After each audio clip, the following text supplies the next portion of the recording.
Yeah, I mean, when I joined the band, our first tour, we toured the UK, and that was I think around September of 2019. And right after that, we did about 6 weeks in the States with Mattis Yahoo right across the States. Oh, And I then, loved him. Is a oh, he's great. king for the day. He had one massive Yeah, hit that, yeah, I was yeah, such a big fan back in and the day. kill it like live, it's just so good.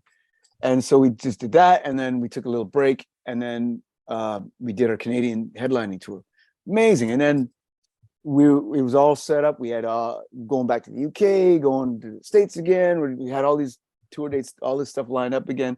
And then, like I told you, all the way to Kingston, all hell broke loose and everything shut down. So yeah, it was unfortunate. And then you don't know, like during COVID, I mean, so many things changed for people.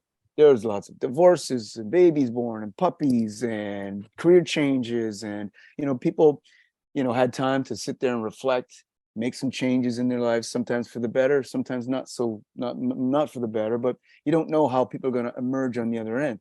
And a band, even more so, because you're not just dealing with a one individual. It's a collection of people that may decide we don't want to do this, or we want to go in a different direction, or we're not, anything could happen in terms of how things change. But I was glad to see that they were still going at it, and they still wanted to continue and still um, continue touring and have me involved in that, which was great. So we were doing, remember during the pandemic, there was certain times when things would open up for a little bit, and you know you could go out, you could go see a show, but there was all these restrictions. So we had little glimpses of being able to perform, and then get shut down again. And then last summer we started doing festivals, and then kind of carried us through some one-offs, and then we just did a little Canadian run last month You had 5 dates across Canada. in Canada. Yep. And then we're going to be doing 6 weeks in the States next month with the Interrupters. And So yeah, there's it's going to there's be one Canadian date, isn't there? Maybe Vancouver or somewhere Vancouver. in Yeah, there. yeah. A So little it's going to little be touch of Canada in a there little as touch of well. Canada, but that's going to be a good run. So yeah, just glad that they stuck to it and got back at it. Do you feel that the 2 years of lockdown where there were no shows made you really appreciate the recent shows that you just did and the ones that are coming up? Completely. And I hope everybody, even if you're not a musician, I hope everybody appreciates that, because listen, music it's everywhere in your life. You probably can't go a day without hearing it in some way, shape, or form.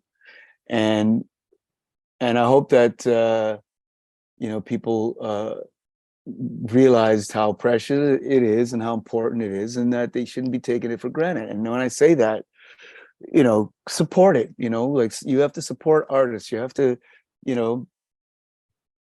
know, but I mean, I know the way that the industry is set up now, the streaming thing, artists aren't getting paid. But if there are live shows, go see them. Listen to the albums. Um, you know, don't just think that it falls from the sky and it just magically appears. No, these things cost a lot. They take a lot of time and effort. And if you don't support it, then it won't be there, not in a way that's meaningful. And I'm not talking, because they're getting to the point now where they got AI creating music, and there is no artist behind it, right? And is that where we wanted to end up? No, but it's going to, if artists don't step up, and people don't get behind it and support it. So So yeah, the pandemic definitely uh, was a time to reflect and appreciate. you're feeling gratitude that you're able to get out there again. Yeah, Because there were periods where we thought we might never play live again, yeah, right? There was uncertainty before the vaccines. People thought you'd just go outside and die. Like we didn't yeah, know what it was. So yeah, it's nice that things seem to be yeah. And mostly I back to normal. and I remember when people were doing like shows with people sitting in their cars. We don't want that. I got that people did what they had to do just to get themselves out there, but we don't want to go see a concert sitting in your car with a crowd full of people in their cars. No. Yeah, honk twice if you like the song.